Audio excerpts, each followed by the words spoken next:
SOS Children's Villages have been in Sierra Leone since 1973. Freetown experienced heavy fighting during the war, and the SOS Children's Village was sometimes targeted.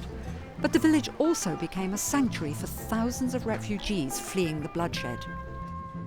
One of the child fighters during that struggle was himself to find refuge and hope at the Freetown Children's Village, but not before he had committed atrocities at the behest of his rebel commanders. At the time, Cabba Williams was just 12 years old. I used to somehow slaughter the head of a human being. And sometimes we even cut off their ears, sometimes we remove their eyes, and sometimes we even go to the extent of splitting their stomach so that we'll try to see what the human being look like.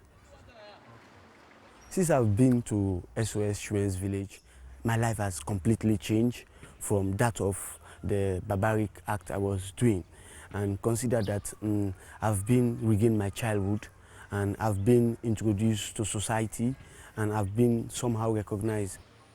SOS Sierra Leone opened a second children's village in Bowtown in 1983.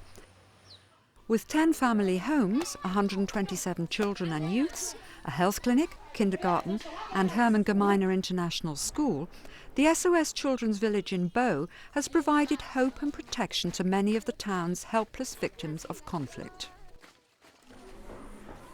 If I was not in SOS at the time I lost my parents, maybe I would be in the streets. Because since I am a woman, I would have to sell myself to men for them to give me what I want.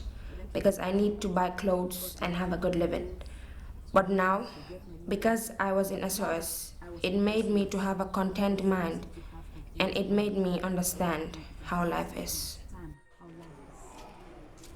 The SOS aunties help the mothers to do the job, to clean, to take care of the children, and take care of the village.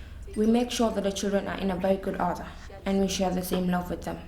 You know, we treat them as our own biological children.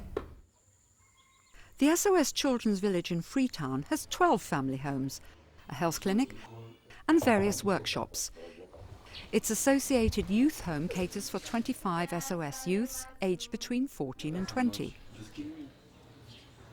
Students at the SOS printing press receive professional training in the traditional and high-tech skills required of the modern printer. The SOS printing press also produces much-needed printed materials for SOS projects throughout the region. Next door is the SOS Herman Gemeiner International Primary and Secondary School.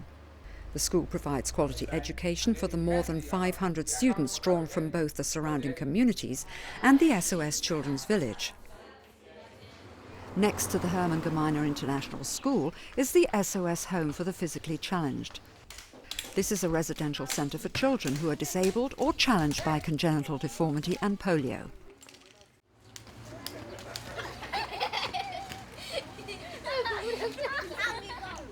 This is a happy place because when you look around, you can see the children playing.